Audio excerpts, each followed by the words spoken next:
This is who I am now. I can't get out of this Discord call. I'm stuck in here. Yeah, that's right. I just live here.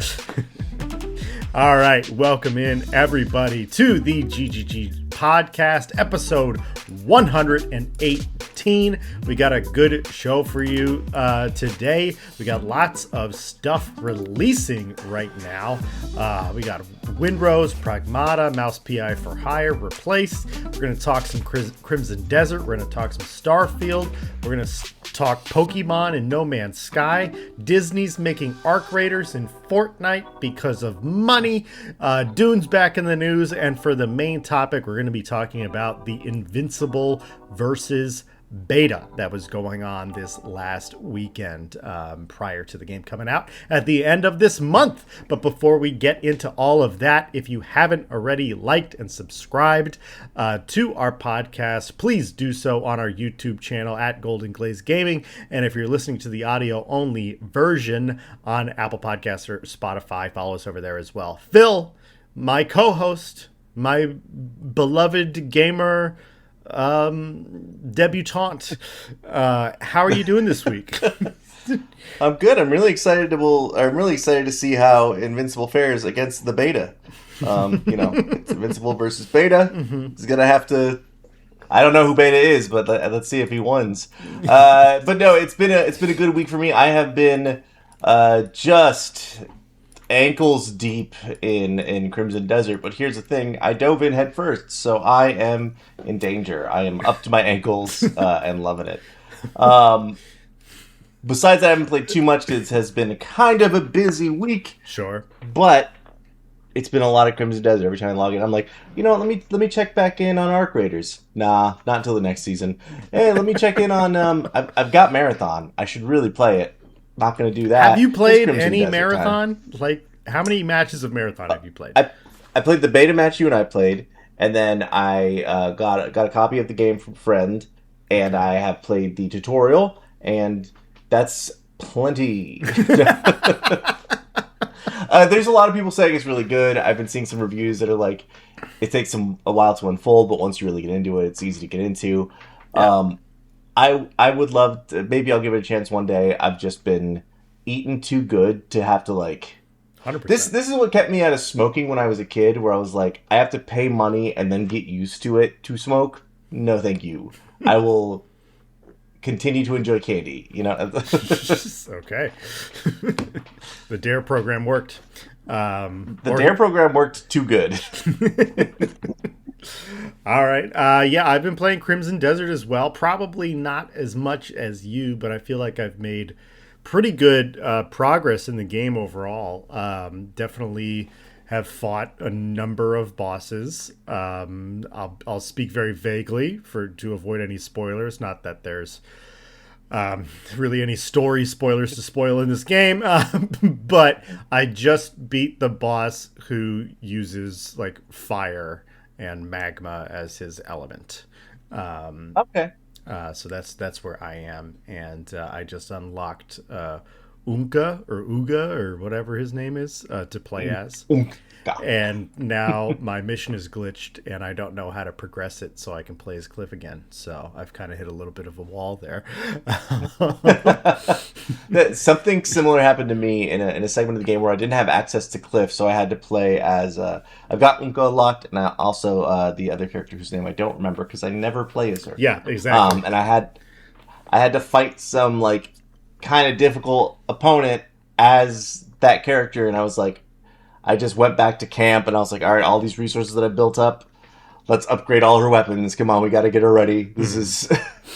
I was basically just hitting and doing barely any damage with her. So it was a bit of a fight, but it has turned out all right. So right on. Okay. Well, I should try her out when I figure out how to switch back, because I can't switch to anything right now.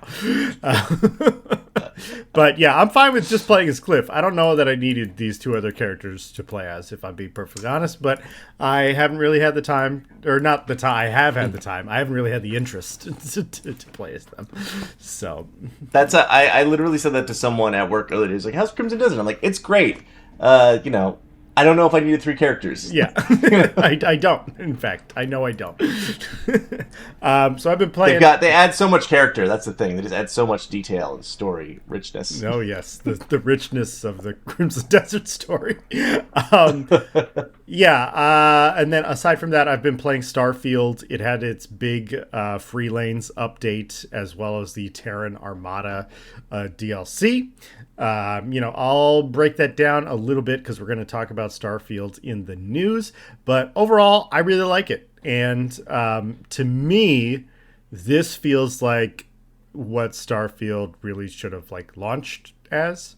I would say the Terran DLC, the Terran Armada DLC does feel like, okay, this is actually the first DLC for Starfield. Whereas Shattered Space was just this needed to be in the original version of the game. I don't really understand why, because it was there's the whole thing about Shattered Space is that there's this Varun faction that's in the game, in the base game, but it's but we don't know where they are and you can't go to the planet, and and it's just why can't I interact with this faction that you've set up? And it's because they didn't finish it and they wanted to charge you extra for it. So anyway, this Terran Armada DLC is pretty cool. It adds a companion. I'm very into it.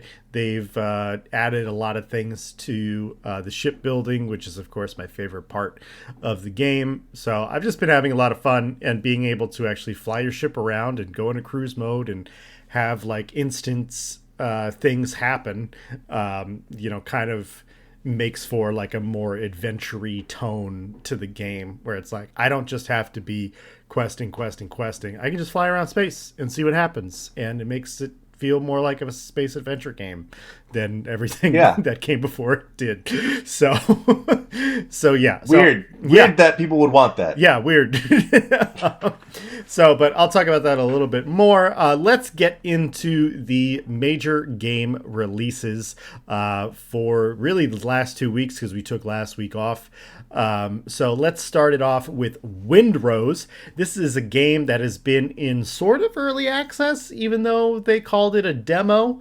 But I actually played this game a couple months ago now, and I did really enjoy it. It is a pirate survival crafting game where you start as a pirate washed up on a shore, and you have to build a base and make equipment and, do dungeons and whatnot, and eventually get to the point where you can build your own ship and then use that ship for piracy and get your own crew and stuff like that. So I had a lot of fun with it in its demoed stage. I will say that the beginning of the game, when you're first starting out, I don't think the gameplay is very good. But once you actually get your pirate ship, it's a lot of fun. And it's been getting very positive reviews on Steam. It released this week. I believe it's on sale initially for $26. So I do hope that they improved the early part of the game. But I don't know. I'm a little hot and cold on this because I loved Assassin's Creed Black Flag. But then I also bought Skull and Bones, unfortunately. You're hungry for a pirate game. I like a pirate game. It's a genre that I am all about, or a theme, I should say, that I'm all about. And I think Skull and Bones, where it excelled, and it didn't excel in a lot of places, but where it did excel was it had the ship combat right, because it really just took the Assassin's Creed Black Flag ship combat, copied and pasted, and then refined and tuned a couple of things. And so the combat, while you're in the ship, that element of the game was really solid. And I feel like that's what Windrose has. To a lesser extent, it's a little less polished than that. But then the survival crafting elements in the game, I'm not really crazy about. And so it's because they gave you an avatar and they said it's survival crafting, I don't know that this makes this game, I don't know how else to say this, better than Skull and Bones. But I will say the fact that an independent company did this and then launched it as free to play and then launched it as a $26, $27 game in comparison to what Ubisoft is able to do, is very commendable. So I'm very... You're talking about their quadruple A masterpiece. Yes, exactly. Skull and Bones. Can't just give that away. Yeah, it's true. They got to pay all 17 of their offices on the planet. You must take a second loan out on your house. Yeah. It's sitting with a very positive rating on Steam right now, which is something that's with 1,254 reviews. So that's pretty good to see. That's some positive signs. I think like you, people are just hungry for a pirate game. Like we had Assassin's Creed Black Flag. We had, I think, Sea of Thieves was actually more recent than Black Flag. Yeah. And that scratches a different type of itch. It's like a fun, silly time with your friends itch. You're not really like advancing yourself and building up your stuff. And then, of course, Skull and Bones, as you mentioned, was something. It had one good thing about it, and that was the combat, and the rest there you go. Yeah. So, all right, let's move right along. Replaced. Phil, I've never even heard of this game. What is Replaced? So you might have seen promotion for this game in the past year or two.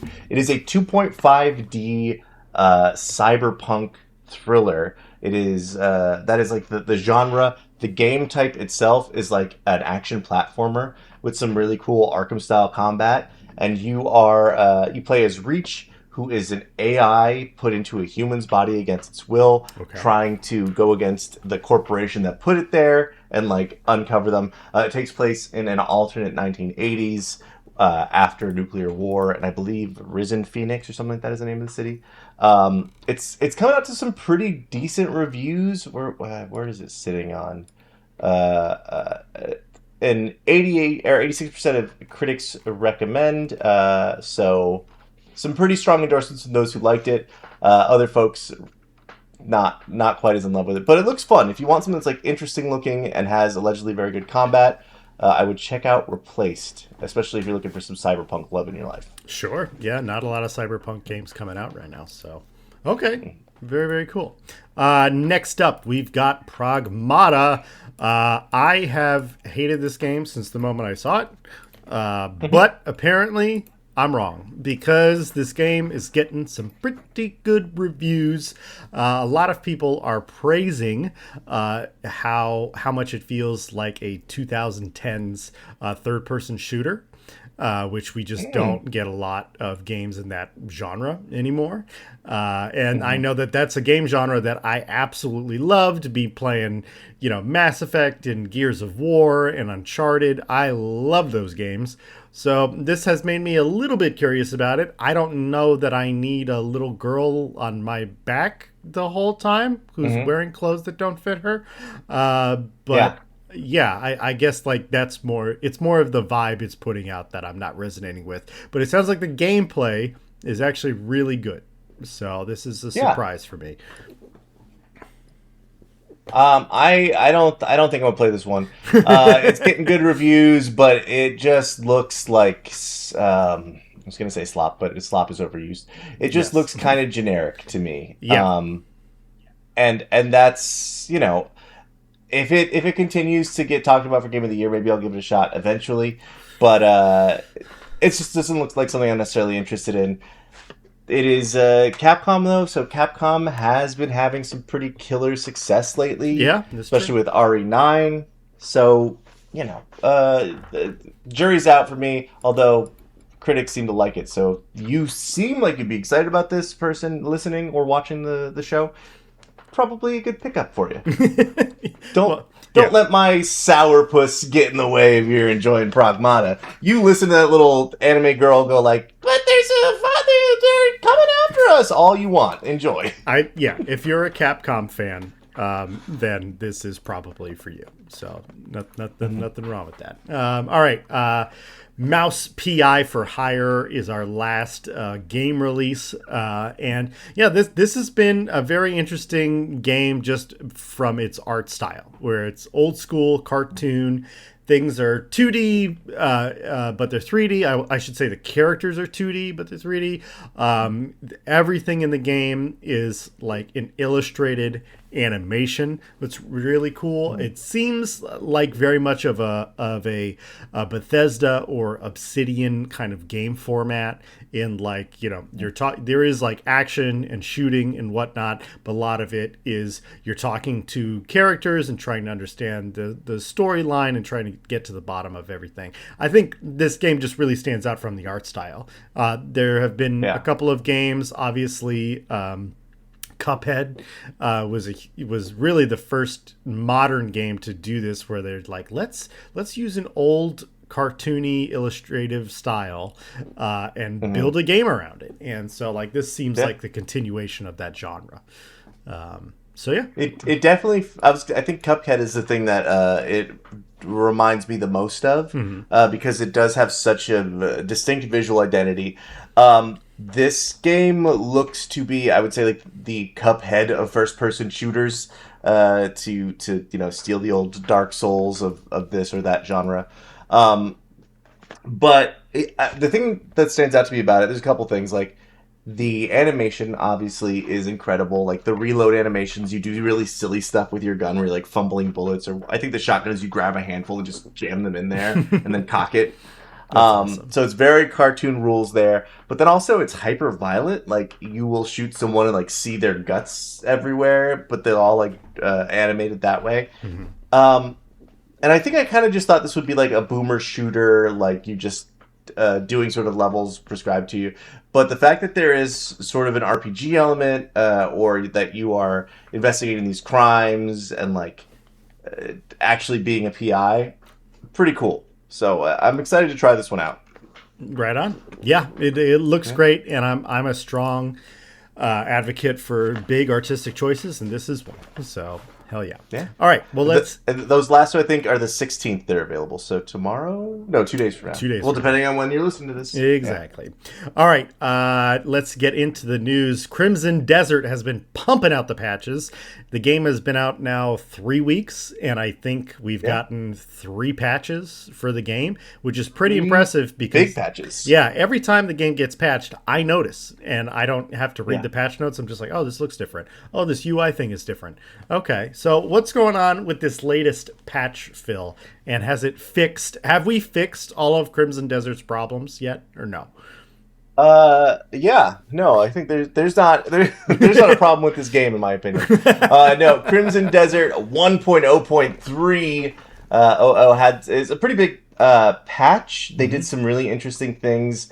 What people were requesting a lot was like shield visibility. They didn't want their shields to be on their back all the time, even if they weren't using one.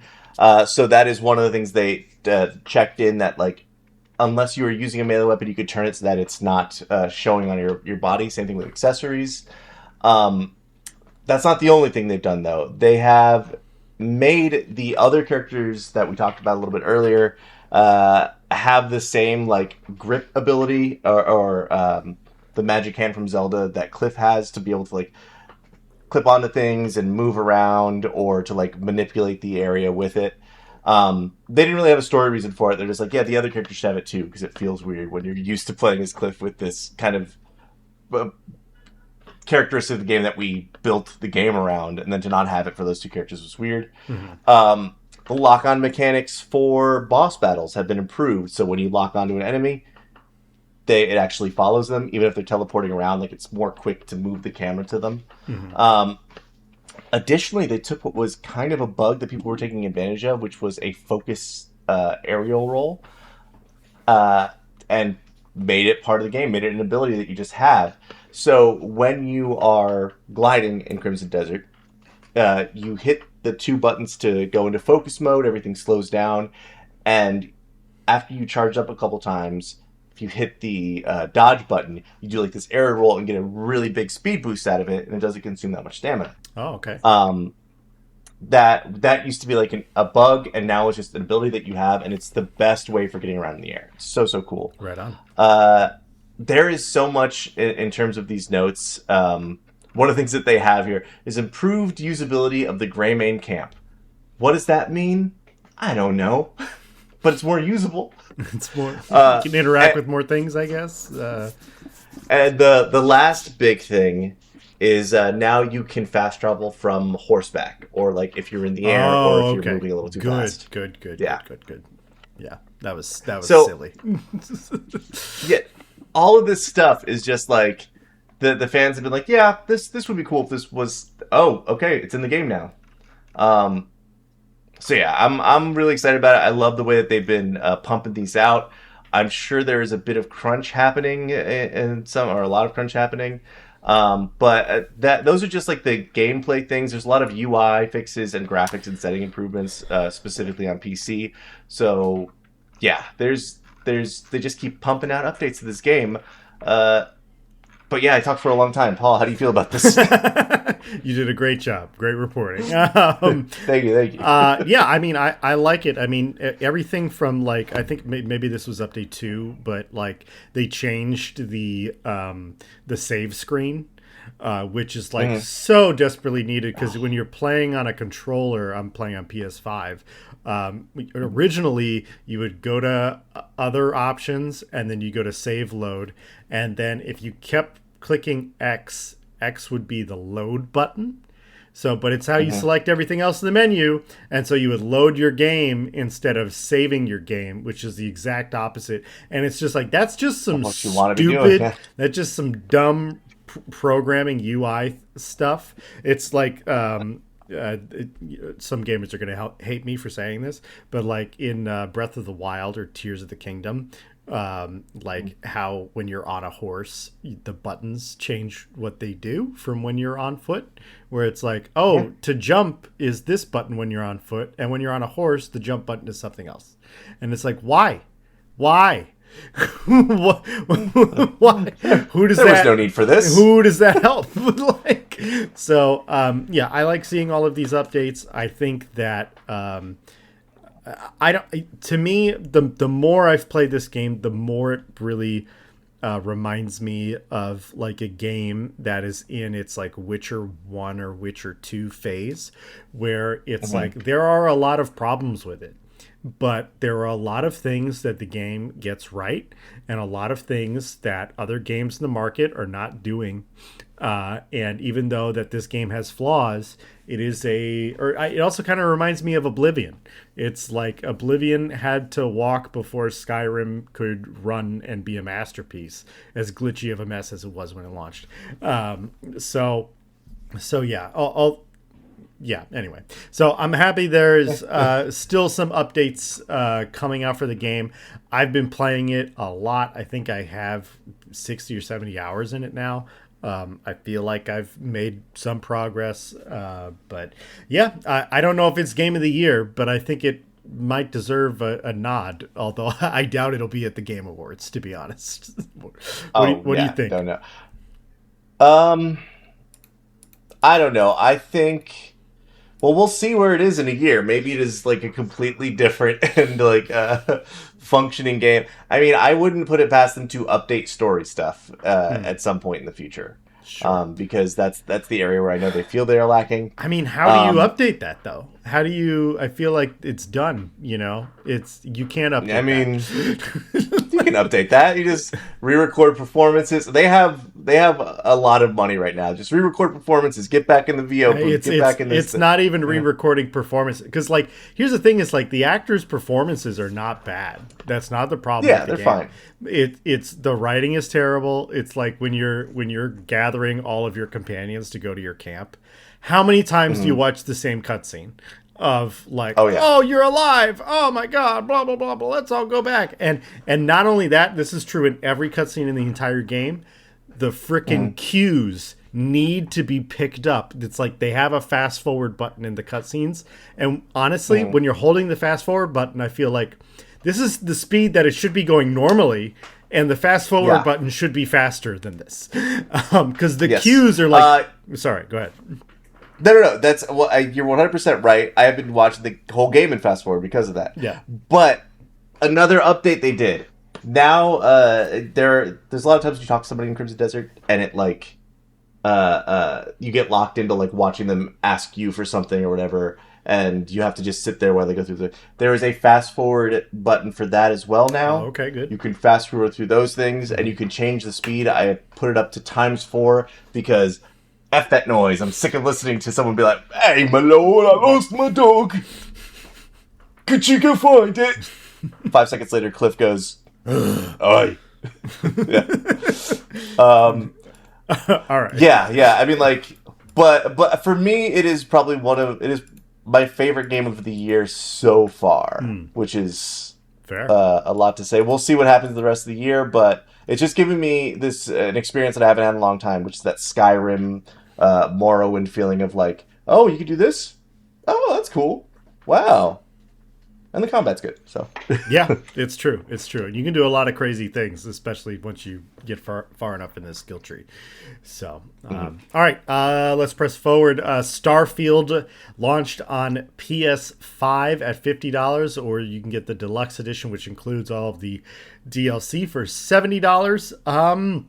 It is having a rough launch. What? A Bethesda game having a rough launch? Could you have guessed it, Phil?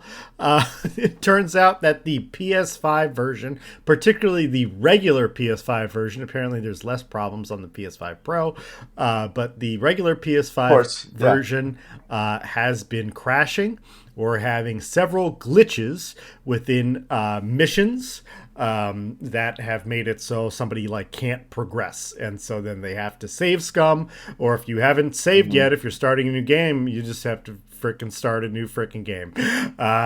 Which is obviously awful. And let me share, I actually had a problem with my saved game after the game had updated. So that really sucked. And I lost like a legendary set of armor, which I was not very happy with. But it's fine. There is a way to get it back, but I have to do a lot of stuff I don't want to do. So I'm just like, all right, well, let me try out some of these other armor sets in the closet because... Oh, Bethesda. Yeah. I think that, the way they really got one over on us by having it not launch well is they did a really smart thing and actually released the game, 75 years ago now? So they pulled one over on us because we thought there's no way that you're going to really screw this up now when you're just porting it over to a different console and doing updates. Like, you have to have figured out what you're going on. No, Todd has figured out nothing. He's still busy thinking about what to do in Skyrim 6. He's got concepts of a plan for that game. So he could put all his attention in this. It's very true. It's very true. I think that the real story here, though, because I'll stand on this, that I think that if you're buying Starfield today and you've never played it, you're paying $50 for it. I think it's a good game for $50. I think it's been updated to the point, provided it doesn't crash, that it is a good game. But here's the problem. I think that this really illustrates that the creation engine should not be used on the next Elder Scrolls game or any game moving forward at Bethesda, because it is a frickin' glitchy nightmare to program. And you have so many things that are at odds with each other in this old engine that they're building stuff on. And I do not know why. And, on the last episode, we talked about how Todd Howard has a lot of yes men around him. And I think that this is... somebody needs to get in his ear and tell him, hey, maybe we shouldn't put out Elder Scrolls in the creation engine because it's going to be a freaking mess. Because Starfield came out 2 years ago, and you can't tell me that you didn't have a single person in the Bethesda office looking into how do we port this to PS5. And now the game comes out 2 years later. You knew this was going to happen. You had runway for it, and you're still having the game crash. So... or I, who have been playing it on PC for the last 2 years, to even update the game, I'm having problems where, and that wasn't me losing that legendary set of armor wasn't the only problem. The mission was broken. And so I had to, it must have taken me like an hour and a half to figure out how to glitch back the mission into what I needed it to do. But I can assure you it wasn't my fault. So it's really unfortunate because I've talked about it many times. I have a love-hate relationship, with this game, but I do love games that are story first, and I love the theme of space, and that's exactly what Starfield goes for. And that's what the next Elder Scrolls game is going to, be fantasy, but be story first and exploration. We're busy talking about how Crimson Desert is this amazing game because it reminds you of an Elder Scrolls game and being adventurous and going out there and doing all these things.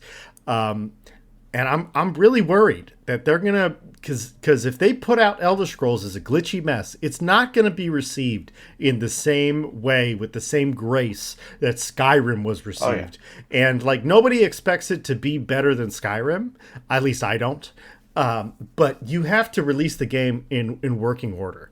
And seeing this rough launch on a PS5 when you had 2 years to prep for this, like so. Yeah, no, Bethesda's not winning any awards for a while for me. They really got to claw their way back. But let's talk about someone who did claw their way back. I'm talking about Sean Murray. Is that his name? I think so. Yeah. Over at No Man's Sky.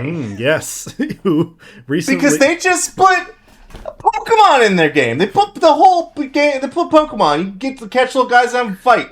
What the hell? I don't know. I don't know what they're doing anymore. Good. I want to be like, you guys need to stop. But like, I don't hate it. It's not like adding Pokemon to the game is making the game worse. Yes. So for those of you who don't know, the Xeno Arena update has happened in No Man's Sky, and you can take your pets, which were already a existing system in No Man's Sky, and you can train them and battle them in arenas on star bases. And so it's a full like Pokemon thing, and you can like, oh, I want this really specific creature. You can go and you can find them. People are already on the No Man's Sky Reddits and like posting coordinates for specific animals that you can go and capture and whatnot. So it's wild. It's pretty crazy. I don't know that I wanted this, but it's here. Just and it works. So. Yay. Take that, Bethesda. Yeah, take that, Bethesda. Take that, Bethesda. I can have cross save from my console to my PC on No Man's Sky, and you guys can't even get it to run on different platforms. Like, that's crazy to me. Mm-hmm. They were like, man, we've really expanded this game. Let's put a whole other game in there. Yeah. Okay, yeah. Let's do it. I wonder. I don't know if you can play against friends, but I bet you'd be able to. I feel like at this point, they've mastered like traveling through space together. Yeah, I guess feels like the type of thing. Something I've been kind of curious about, because the last update was like a trucker update, like Space Trucker, except you were on a planet the entire time, so not really Space Trucker. It's really just Trucker. And I was kind of, every update that they have for No Man's Sky, I'm trying to zoom out and be like, okay, they're really working on this because this is for Light No Fire. So in the trucker update, I'm like, okay, you could have like a caravan and you could do like trade routes and stuff like that. That makes sense in like a fantasy environment. But for this one, I'm like, what Pokemon element is going to be in Light No Fire? Like what system are you really? I feel like it's going to be like finding monster, because Light No Fire has a really strong fantasy tint to it. Yeah. So I think it's gonna be like finding dragons and ogres and like different sorts of mythological beasties and like letting them duke it out, which would be pretty fun. I guess so, because everything they're supposed to be working on is supposed to be ported into that game. So I guess this is another feature we didn't know we needed. So yeah. I mean, they're gonna release like 2 games by the end of all of our lives. They're gonna have released 2 games and like, yeah, everything else in the world is in this game. Yep. And that's all we ever needed to do. All right. Yeah. Well, let's get on to some bigger news, and that is Disney has partnered up with Epic and Fortnite to make a Disney extraction shooter. Oh, goody. Some corporate dudes read the reports and are like, wow, this Arc Raiders thing really making a lot of money. How can we get Mickey Mouse to do this? Jam Buzz Lightyear in there. I don't care. Yeah. Anyway, I've got to go back to this mountain of powder. Yeah, what are we... I've been talking, Phil. What's your initial impression about this? I mean, this is definitely Disney has wanted something for a long time, and they fiddled around with a lot of different like ways into the gaming place as a sort of games as a service thing.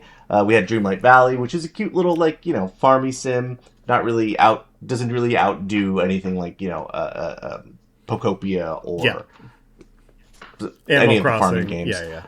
Animal Crossing, Stardew, yeah. But they they had their action figure game where you would put the little like characters in and you could play as them. That was a whole thing. It feels like they just want like a hit game they could keep making money on. They want their Fortnite, so they're like, we'll team up with Fortnite. Arc Raiders seems to be popular. Let's do an Arc Raiders without knowing at all what that is. I don't understand how any Disney character, how it would make sense for any of them to like Woody is like going through a broken down toy, and then all of a sudden Cyclops comes and murders him, and then takes all of his stuff. I don't get how that game would exist. It's already Fortnite. Yeah, like I this is totally decisions that are being made by people who do not understand video games or the market or the space. They're just looking at what sold the most. Let's do that. Like, I think that Disney's decision to partner with Epic and Fortnite makes a lot of sense, but there have been so many rumors about what this actual partnership is. We've talked about it on the show before. We've talked about, okay, they're planning to do a digital Disney World in Fortnite or something like that. They've had licensing agreements. Buzz Lightyear is in Fortnite this week right now. But like, this just doesn't make any sense. And I think, something I failed to mention at the beginning of the podcast is that I've been playing, Fortnite quite a bit with my partner, and after playing it so much, I really understand why Arc Raiders is so successful, which I think I've mentioned to you before.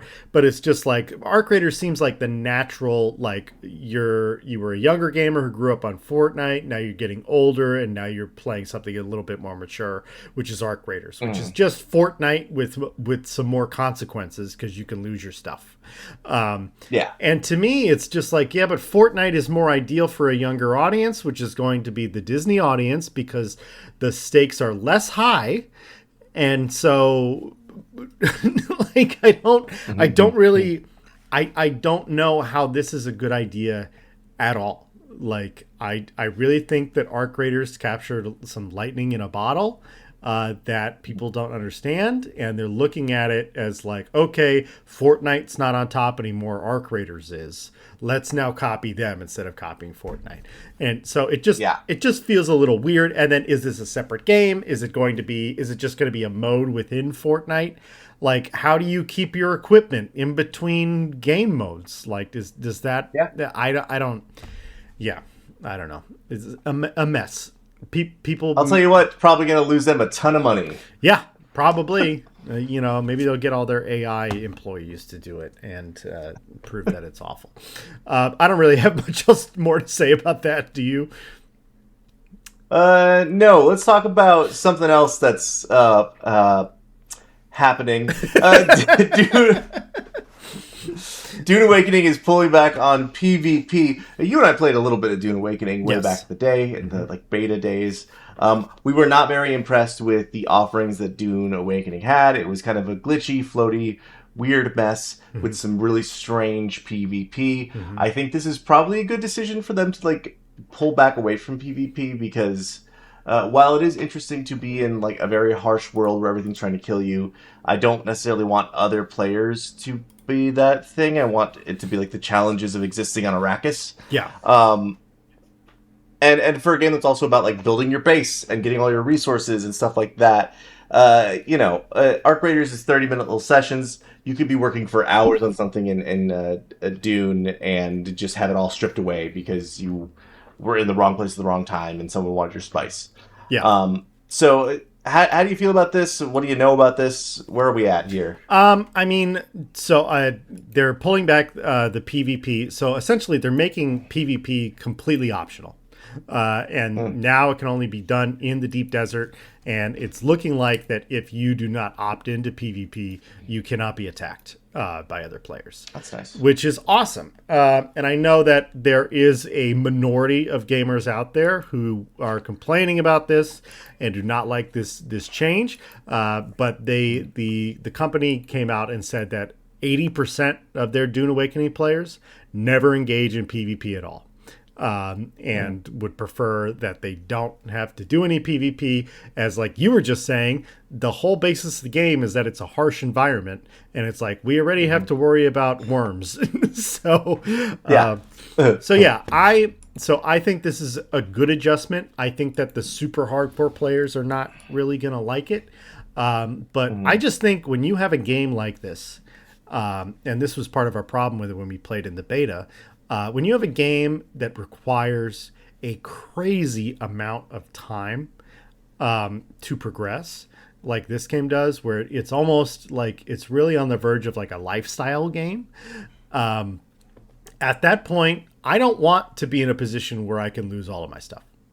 And even if it's like, oh, I got an ornithopter and I'm going to go get some spice and then it's shot down by an enemy player. It's like, okay, well, you lost your ornithopter and everything that you used to make, because you have to craft everything in that game. Yeah. And now you have to go get it all again. And it's just like that, for me, if it's on me, if I get eaten by a worm, that's part of the game. That's fine.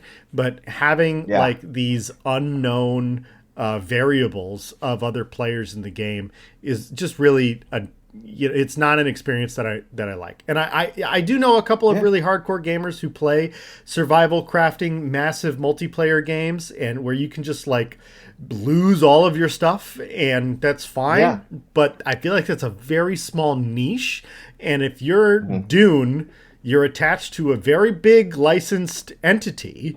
You want more than just the fringe, really niche players. You want to be more welcoming. Yeah. And so like, this is a step in the right direction. Every update that I've seen for Dune Awakening has pushed me a little bit more in the direction of picking it up and trying it again. I just want to get through that, that agonizing opening bit of the game. Oh God.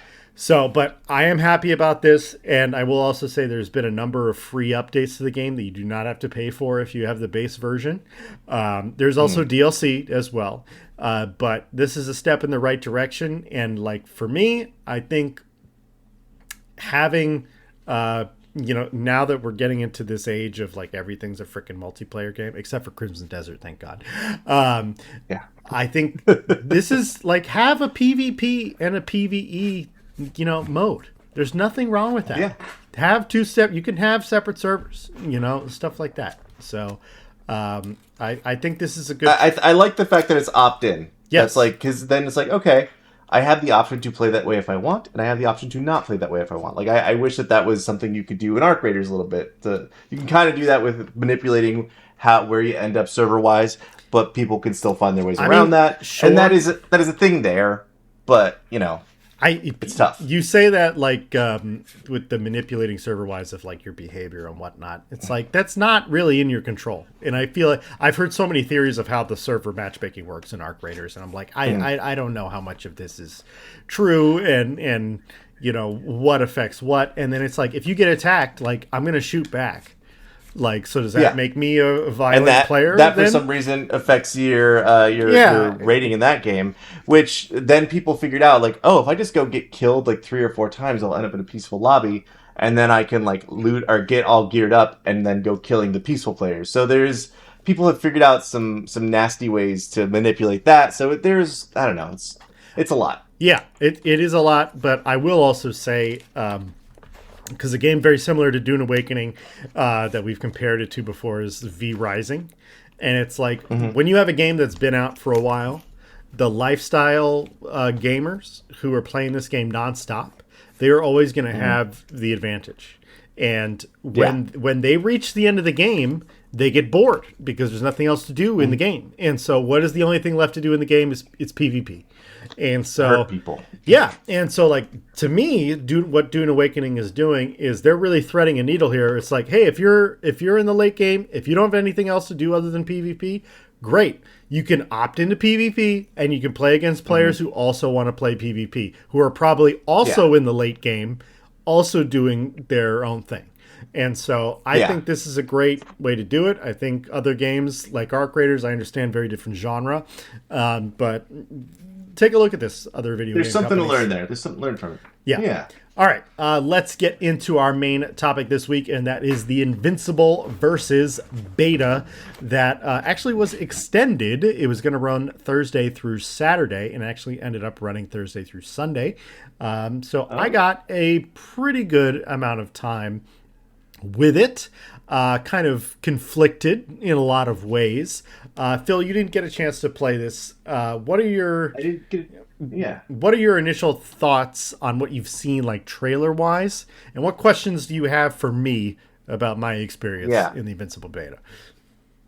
Well, just to preface my ideas of what the Invincible Versus is, it looks like a obviously 2D fighter or 2.5D fighter. You've got 3D versions of the characters duking it out in a 2D environment.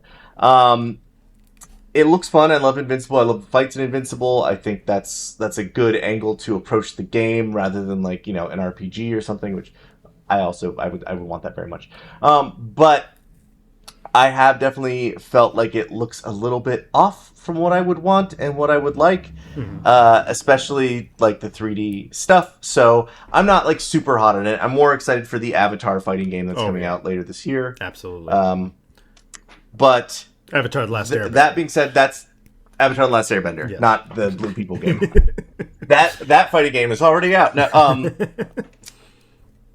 so I guess my questions are: how was the combat? Did that feel pretty good for you? How does the day-to-day combat feel in this game? So this is going to be rough because I love Invincible. I love it.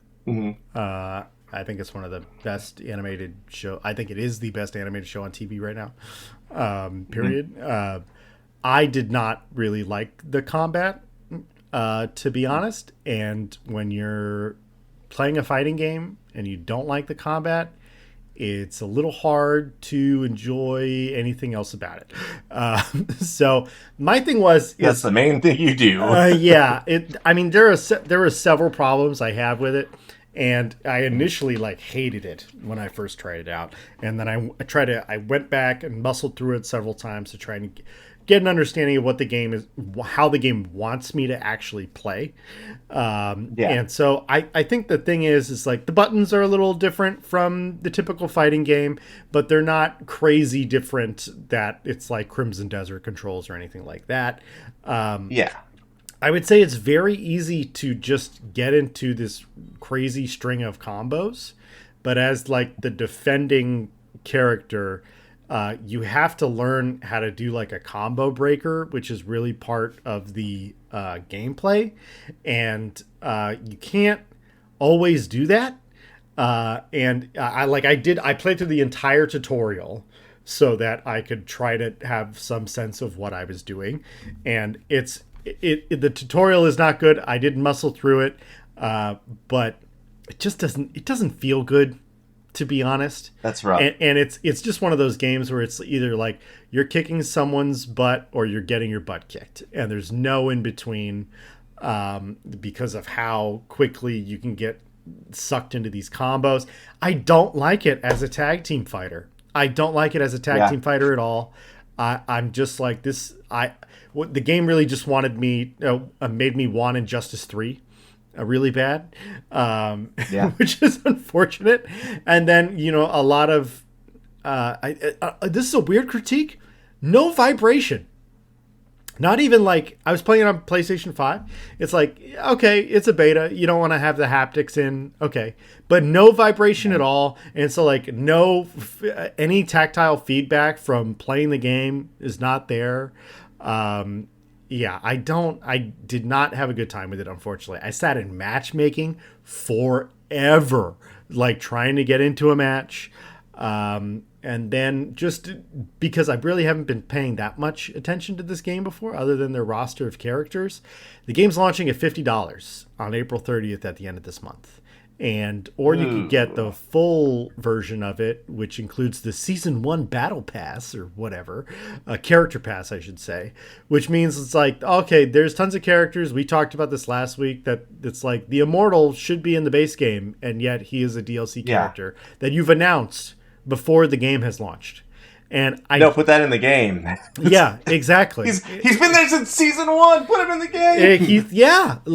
He's pretty early on, and so it's just like there's a lot of like notable characters who are not there. I understand the beta. There was only 10 characters just for the beta. There's more. I looked up the whole character list, so it's not like very bad, but this feels like a fighting game that was made, by people who played like Marvel vs. Capcom back in the day. And it is made by Skybound, which is, they're the creator of Invincible's company. So this is people who have not made a video game before. It just, my point being is that it very much feels like this is Invincible themed, and that's the selling point. And as a huge Invincible fan, I really want to like it. As a video game lover, and a guy who is like a casual fighting game player, like I'll play Mortal Kombat and whatnot. But this is not a game you can like button mash and expect to have any success. Get anywhere. Yeah. And also, like, one last little complaint, the UI, they don't tell you the actual buttons on how to do combos. It's like it's printed out like L is for light attack, M is for medium attack, H is for heavy attack. H for heavy. It doesn't actually tell you, press square or press triangle. And it's like, if you want to put this in an arcade somewhere and have that in an arcade, that's fine. But if I'm playing on a PlayStation, if I'm playing on an Xbox, tell me what the frickin' button is, instead of me having to go through your listing of what the actual controls are. And it's like in Mortal Kombat, I press pause and you give me all the basic combos immediately right there. Why are you not doing that? You are a licensed video. You're not really licensed because it's the same company and everything like that. But it's just like, you're a brand. You're gonna get casual gamers in here, and casual gamers are not going to be able to make sense of that. So, well, that, and they've already experienced some really great versions of it with Mortal Kombat, with Street Fighter, with things like that. Okay.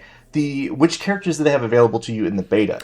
It was Invincible, Adam Eve, Battle Beast, Omni-Man, I forget her name. She's the Viltrumite with like the dagger at the end of her ponytail. Yes, yeah. Alan was in there as well. Rexplode was in there. Robot is in there. Monster Girl is in there. So it's like the lineup wasn't bad. It was really just the gameplay. It was one of those fighting games where you were either getting your butt kicked and you didn't stand a chance, and it's like, this person, I'm just gonna put the controller down, kind of a vibe. And it's just because combos are really easy to get in.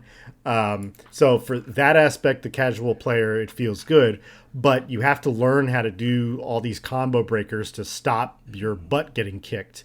Because this game will let you combo like 100 hits. And there are sweaties who will get online and who will do that. And so that's not really something. I don't want to have that experience. I think if like the sweaties especially, like one of the things about fighting games that's tough for me is if the connection isn't perfect, holy moly, you're in for a tough time, because you are just gonna like miss one hit that you should have landed, and then there was lag in the game, and I think they kind of handled it okay, where the game will just like pause for a second and then it'll resync, and then you keep going. So I think that if you have to deal with lag, that's probably a good way to deal with it. I just did not have a good experience with it. This does not seem like a $50 game at all. And the fact that it's $70 for what is really the full game is a bit ridiculous. I have a feeling this is going to be a PlayStation Plus game next year. That's how I feel about this. Yeah, hopefully. That's how I'd like to play this game. Yeah. Let me think if there's was there anything that you liked about it specifically?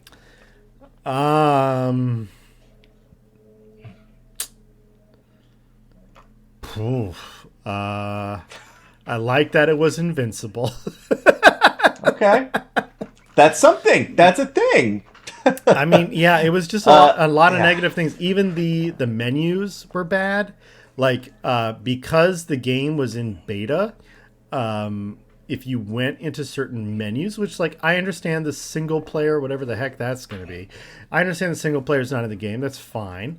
But, like, if I went into a certain menu, at the bottom of the screen, it'll, like, be like, X is for this and circle is for this, unlike when you're actually playing the fighting part of the game. And it'll, like, it tells you what buttons do what, and it's like the back button doesn't actually go back.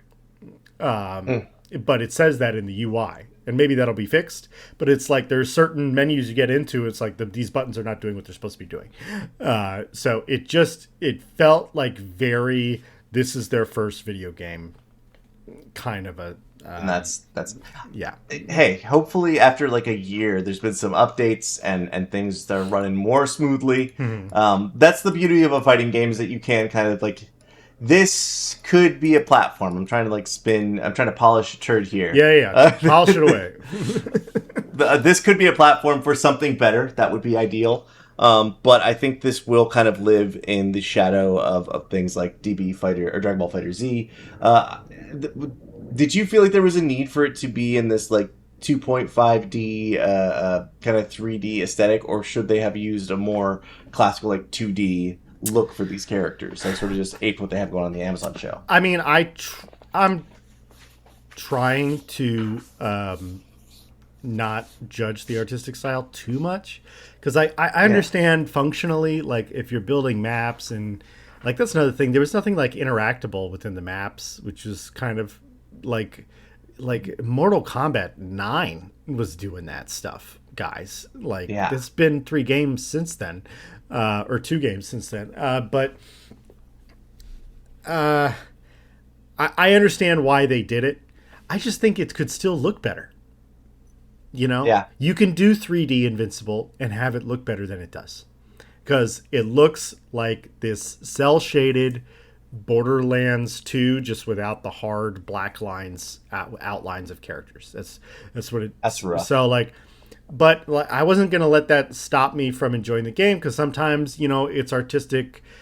Take, it is just not your vibe. And, I was just going to try to see past that to see if the gameplay was good. And the gameplay just wasn't. And so after playing it, I'm like, maybe if it was $20, I'd buy this. But like, also the fact that in the beta, you couldn't like really fight bots is just like, you could only do ranked online or training, where you just practice combos against something that isn't playing. So yeah, it just was not a good time. I have seen some people really enjoy it, but if you're really enjoying it, it's probably because you're a really hardcore fighting fan. So if you are a really hardcore fighting fan, don't listen to what I have to say.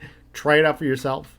But if you are like, I play fighting games every once in a while, you're probably not going to like it. Just to be honest. So. That's I'm sort of I think I'm in that range that you're talking about, of people who like, DB Fighter Z or Injustice or Mortal Kombat, because the story is really interesting for those games. They have a very specific feel. Yeah. But I think, barring all of that, maybe this is a game that refreshed to hear I don't have to spend money on. Yeah. It is nice. So Crimson Desert will last us into December anyway. So yeah. As long as it gets me to June, when I think the Avatar fighting game comes out. Let me look up the title just so I can make sure to get it. Make sure it's getting its due. I'm pretty sure its subtitle is The Fighting Game. So it's like Avatar Legends: The Fighting Game. Yep. And let me tell you, July 2nd. This is a $30 game, and it looks so good. Yes, it is. It looks amazing. I'm so excited for it. I can't believe they really did it in the style of the show. I think that totally makes it for me. So, all right. Well, that's going to wrap it up for episode 118 of the GGG Podcast. Thank you, everyone, for listening to the show.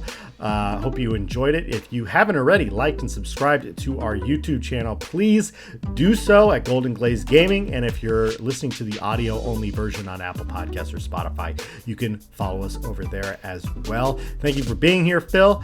Just a quick announcement. I am moving, so I'm not going to be able to record next week. So we're going to try to get a recording in at the very end of this month. I know we were gone last week as well, so apologies for the lack of April episodes, but we will get back in track hopefully in May. Yes. It's happening in May. May's our month. May's our month. It's gonna be our month. All right. Peace out, Phil, and thank you everyone for listening. We'll see you next time. See you next time.